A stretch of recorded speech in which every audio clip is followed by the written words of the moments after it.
Federal Workforce Fallout is sponsored by Prince George's Community College. You're watching Federal Workforce Fallout. I'm Larry Miller. We're doing something a little special this week. Many of you right now are looking for a job. So we've invited internal job recruiters to give us all the secrets to landing a new opportunity. Here's Bill Fitzgerald, CEO of Fitzdrake Search. I'm very excited about what we're going to do this afternoon because we are going to provide all of you with a perspective you rarely get to hear. So let me introduce our three guests.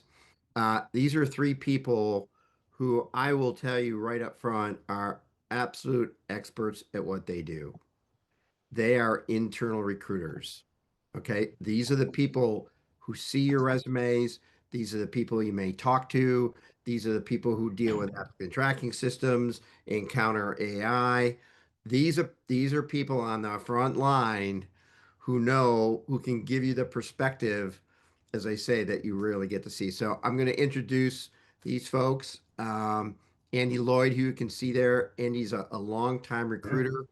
The reason Andy matters here is he is in the private sector. So for those of you in the public sector who are looking to make that transition, Andy is a great resource when it comes to that.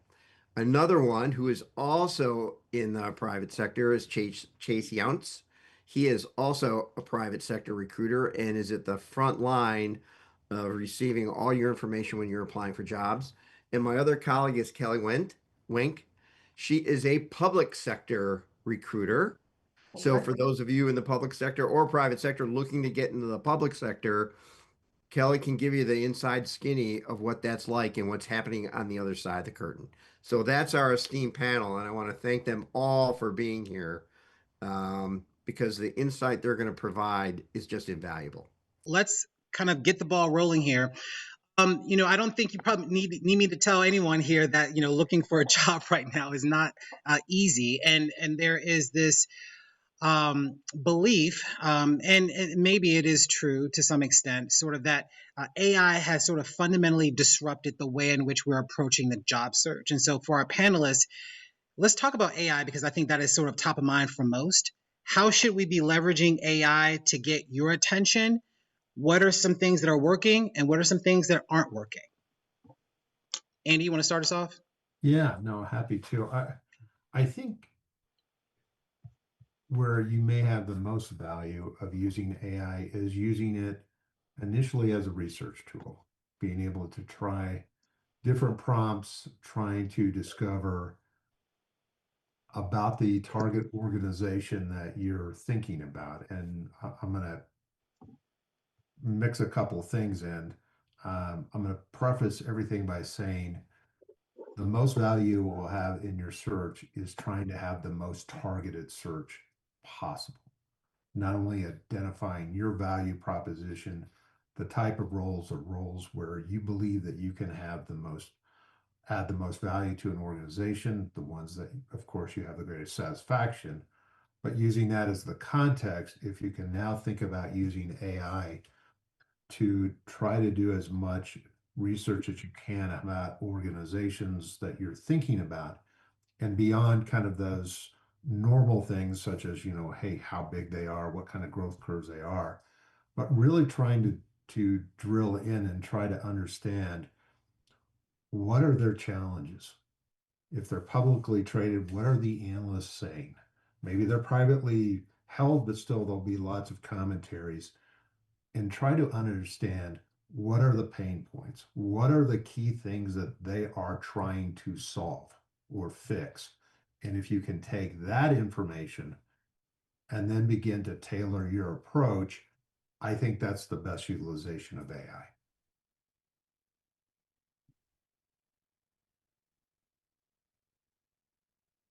I'm wondering if Kelly or Chase, you want to chime in as well? Yeah, sorry guys, I was on mute, but you're right. Yeah. Kelly, you want to jump in? Sure. I was going to say that probably what not to do with AI is believe everything that you see on the AI. You have to really double check the research that you're doing just to verify it. AI is an amazing tool. As recruiters, we use it all the time. I use it work life, personal life, but it's still relatively new technology and there's still some bugs in there, and you just can't trust everything that you see, just like the internet.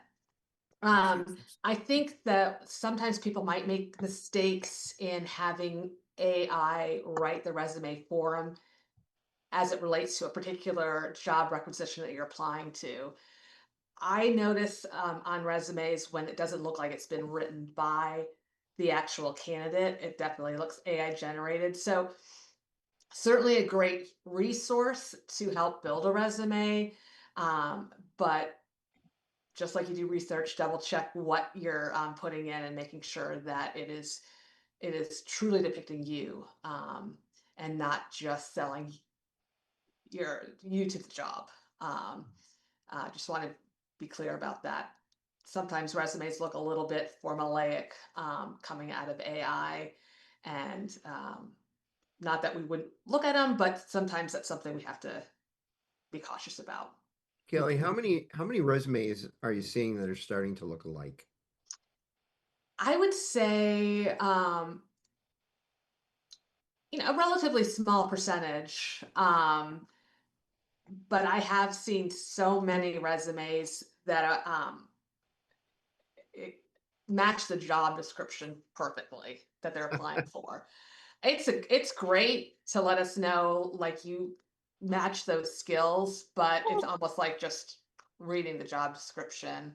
Um, so it's hard to know if you're honest. It's hard to know if that is truly that what you're bringing to the table. Obviously, when we talk to you on the phone, we can flush that out. But if at first glance we're looking at a resume and it looks AI generated, it might give me pause sometimes. So I think people should just be a little bit cautious about that. Okay. What about you, Chase? I would reiterate I would reiterate that. I think it's just so critical to maintain that human in the loop, if you will, right? What you want to use AI effectively to where you put together a strong profile, strongly worded resume. It truly reflects your capabilities. But what you don't want to get into a situation is where your resume reflects something that is not you, right? We're still in the people business, and it's good to be unique, and it's good to not be a perfect match for the job. Let's see what does translate to the job, but let's also see what else you bring to the table. Um, that's not included in the job description. So I think it's just really critical to maintain that uniqueness that makes you different from everyone else, um, and just maintaining that human capability in the loop of AI is really critical. Yeah. So talk to us a little bit about you all. I mean, the fact of the matter is that folks want to get in front of you, right? They want to get your attention so they can potentially get an opportunity, but they don't want to come across as, being a little bit too forward or a little creepy in some cases. Really, what's the best approach? How do I get your attention so that you consider me for an opportunity within your organization? Kelly, you want to start us off? Sure. I do not get offended by people who are being pushy or assertive. I Mm. I actually admire that, and I encourage you to do that. Sometimes recruiters are working on so many different positions and things get lost in the process, unfortunately. So I feel like following up with your recruiter, finding out who the recruiter is, doing your research on the company, really trying to do everything that you can to get seen. I know it's unfortunate. A lot of times people apply directly to a job on the company's website and then never hear anything back. Um, that's where LinkedIn can really be helpful to you and just try to find some connections at that employer that you're looking at or targeting. So you can maybe get a foot in the door that way, just to get your resume, at the head of the pile. Sometimes I recruit for positions that generate like 100 applicants within the first couple of days, and we want you to stand out on top. And probably the best way to do that is following up and finding an actual person to talk to. And I also want to ask the question, and this can go for all of you as well. I can imagine reaching out obviously is important. If someone sent a video, is that creative or a little bit, I don't know. let us know how you feel about that, because Yeah. I've heard some people say, Yeah. hey, you know, instead of sending a message, why not send them a video in their instant message? And I was like, well, I don't.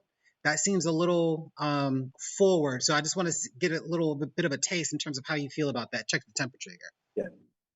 Yeah. I'll speak for myself personally. I haven't experienced that yet, so I have not seen anyone take that approach. It's interesting. I haven't heard of that either, so that's something new to me. I don't know that I would necessarily be offended, because to Kelly and Andy's points, right?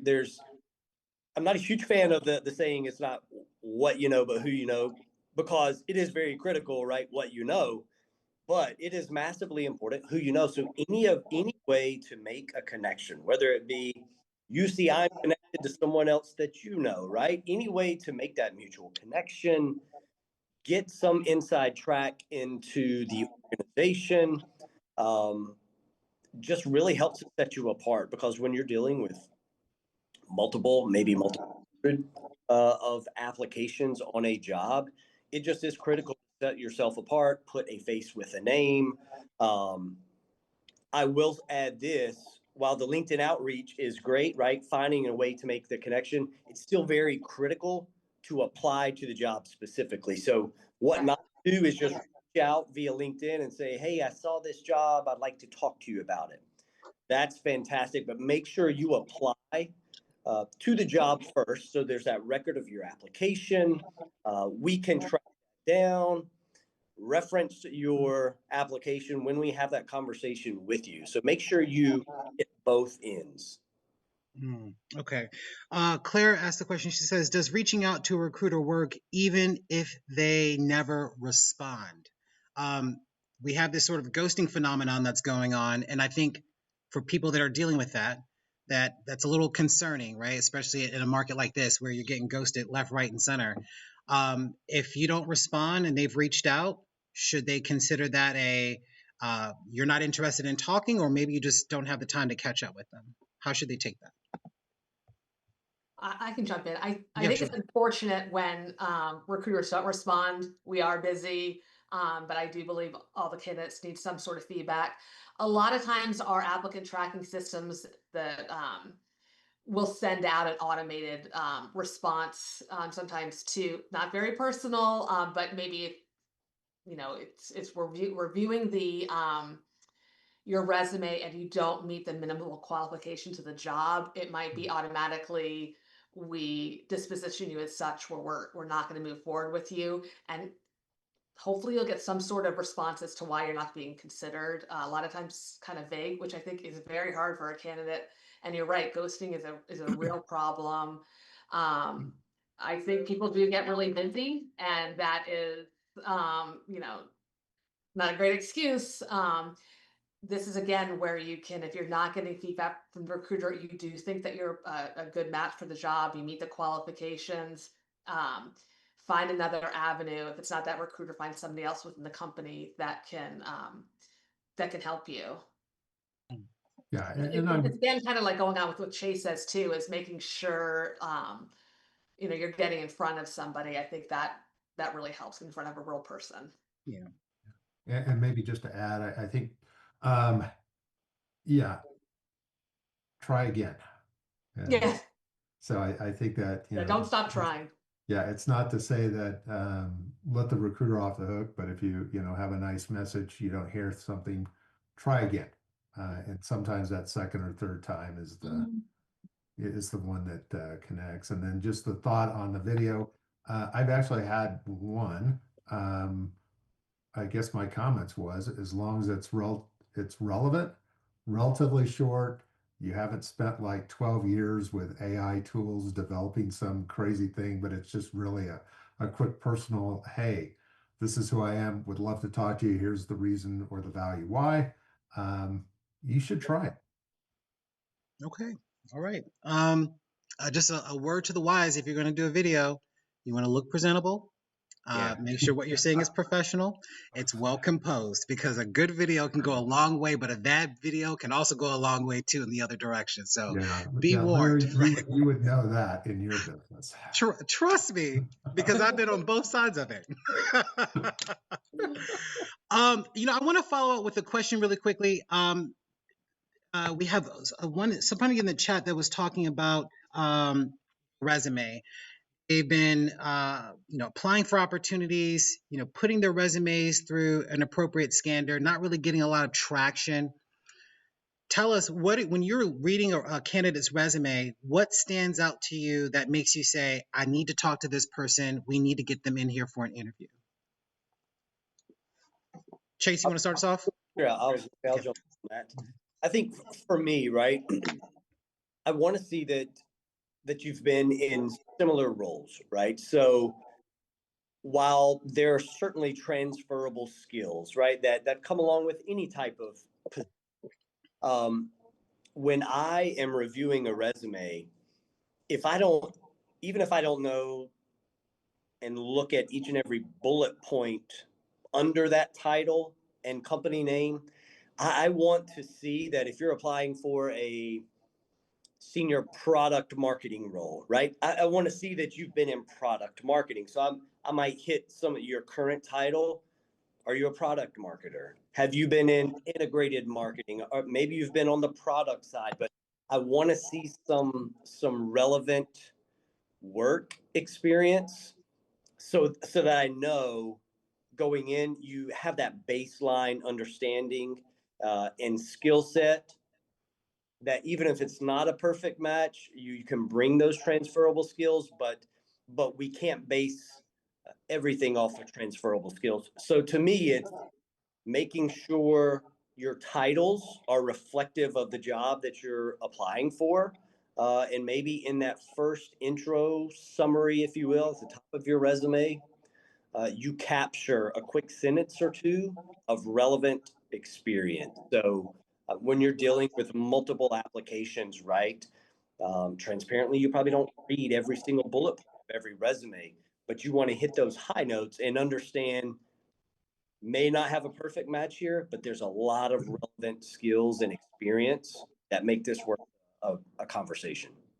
Larry, let me comment on that too, Larry, because you and I have had this conversation before, and we've heard from lots of people who say, hey, Bill, I've applied for 300 jobs and I've adjusted my resume 300 times and I'm not having any success. And when I hear people doing that, Larry, I get really concerned that they've lost sight of what makes them successful, what makes them great, that they're casting such a wide net.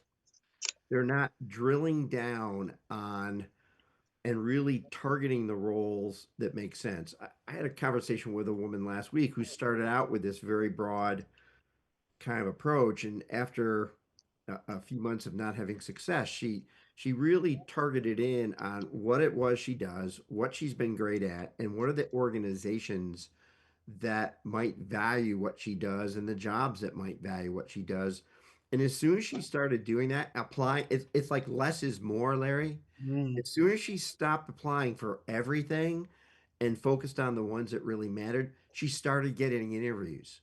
And not only that, she was using that as an excuse to figure out who in a particular organization might she know, or who in that organization may have left who may know somebody there. And as it turned out in her case, she knew somebody at that organization, entirely different field, but they went to the same graduate school. She was able to make a connection with that person because alumni oftentimes are willing to be helpful. That person referred her to somebody else in the organization who found this person's background somewhat appealing. And then a couple months later, that person called her, say, I think we've got an opportunity. So you've got to stay true to who you are. This whole thing, yeah, there are certain things you can customize. Maybe it's one accomplishment over another. But if you're like Chase said, a product marketing manager, you can't now redo your resume to say, I'm a communications expert. They're different. They're similar, but they're different. And I think you water down what it is you actually can deliver by trying to customize it so significantly every time you apply for a job. Interesting. And Bill, it's I was just on a hiring committee. I'm also a professor at a college, all of you. I was just recently on a committee for a new position, and I was thinking about all the conversations that we've had about resumes. Oh God. And even in academia, I was cringing at the sort of resumes that I was getting because um, I think it'll be helpful for all of us to talk about this. And Bill, you can lead us off. Sort of the importance of having a resume that is impact results oriented, Yeah. where it's very clear to the reader what you did in that role, the impact that you had, and how you were able to leave a footprint or have had a footprint in the organization that you've been working on. Yeah. Um, it's been interesting, and the resumes that I've been fortunate enough to read. I mean, some great, intelligent people whose story wasn't being conveyed well because the resume was bogged down by sort of unnecessary like Yeah. accomplishments and very little about what have you done in the role that fundamentally changed or had impact on the organization. Yeah. I mean, one of the mistakes people make, Larry, and I see this over and over, is they don't make a distinction between what they've been responsible for, which they need to capture in 2 or 3 sentences, and what they've accomplished. And I when I look at a resume, and I'm sure Andy and Kelly and Chase can chime in too, but when I look for a resume, there's a formula in my brain which is like outcome slash result, the word by what you did. And when I'm helping people write their resume, what I often find is people lead with all the stuff they've done, all the activities I've processed, I facilitated, I organized. Well, that's great, but you got to ask yourself, so why did that matter? And then write another bullet and ask yourself, so why did that matter? Everything in the world can't be quantified, but you want to get as close to an outcome as you possibly can because that's what recruiters like these guys are looking for. They don't care if you ran a meeting. They don't care if you facilitated a group. They want to know what that facilitation actually led to. Did you improve something? Did you increase something? Did you reduce something? Did you grow something? What was the outcome that made a difference? And that's where people just continually, fall short. The other thing I see, and I got one of these last week, and for those of you in the audience who are more, sorry about that, who are more executive level, if you're an executive, don't send me a 5-page resume with a 10-point font. I'm not going to read it because you've already convinced me that you're not somebody who can convey your background clearly and concisely, which is what I would expect from an executive. So there's lots of little things like that, Larry. Chase's point about the professional summary. I'm a stickler. Give me one sentence because if people can't capture that in one sentence, they don't have a grasp on what it is, what they are, and how they make a difference. I mean, those are two things right off the top of my head that I just continually see. And again, I think it's a function of, well, I'm trying to customize my resume. There's only so much customization you can do before you lose sight of who you are. Kelly, I saw you shaking your head a lot in agreement with, Yeah, with no, Bill here. I agree, especially like executive level or senior level person who's a lot of work experience. Sometimes you want to capture everything that you've done, and it does get to be multiple pages. And honestly, you've lost me after the second page. It's just a lot to go through. I recommend, and I've seen success with people just taking the last 10 years and putting that on their resume. Yeah. Not tell me what you did in college or high school, but like what have you been doing the last 10 years? And that's what I'm looking at because I'm focusing on what you've been doing, what you can contribute to my organization. Um, Also, like, and this is, I don't have this bias, but I think some of my hiring managers have this bias when I see someone who's bringing 30 years of experience to the table or like a 6-page resume, they're thinking right off the bat, I can't afford them. I can't afford them. They're too senior for this role. They're too experienced. Like I can't afford them. So just get that 10 years, experience and focus on that. I think that it's kind of a game changer, actually. Do you I actually had a use friend who were I'm go sorry, I had a n- friend who was a recruiter who had Mhm. 30 years of experience, was laid off from his job. It took him 8 months to find a new job, and he was doing probably the thing that's wrong to do, applying to everything, every recruiter job. And he once he changed his resume and just did the last 10 years of his work experience, he got a call immediately. Hmm. Wow. That's certainly eye-opening. You and this was also brought up in the chat, um, and this is open to everyone. For those that want to, you talked about the last 10 years, but for those that want to talk more about their accomplishments and so maybe expand on some things that wasn't in the resume, should they use the cover letter as an opportunity to sort of spell those things out? I think that's a great idea. I think Okay. that's a great idea. Or even even in your objective at the beginning of the resume, your summary, you can say, I have, this many years of experience doing this and or lifelong career of doing this. Um, you just don't need to spell it all out in a, 6-page resume. But that's a good point, Larry. I like Yeah. that. Well, and I'm going to just go back to what Chase said. This whole reviewing of resumes, it's not as scientific um, or complicated as people might think. If I'm looking to hire a product marketing manager, first thing I'm going to look at a resume is their professional summary.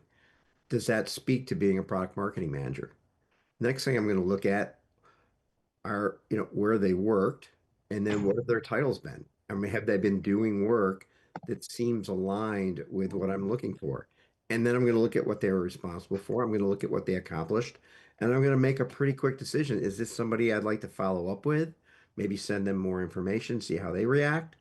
But it's not that complicated. And you as the job seeker can make it so much easier by just keeping in mind what it is you're applying for and making sure it fits your background. You can count on us for updates on the federal workforce. Scan the QR code on your screen. It will take you to a special section of WUSA9.com dedicated to our coverage of this story. And of course, we'll keep you updated right here on federal workforce fallout. Thanks for being here. We'll see you again soon. You've learned a lot in life, on the job, in the military, raising a family. At Prince George's Community College, that experience can count as college credit. You could earn up to 15 college credits towards your degree just for what you already know. Eligible Prince George's County grads can even attend tuition-free with the Promise Scholarship. So, what's your game plan? Turn your journey into a degree at Prince George's Community College.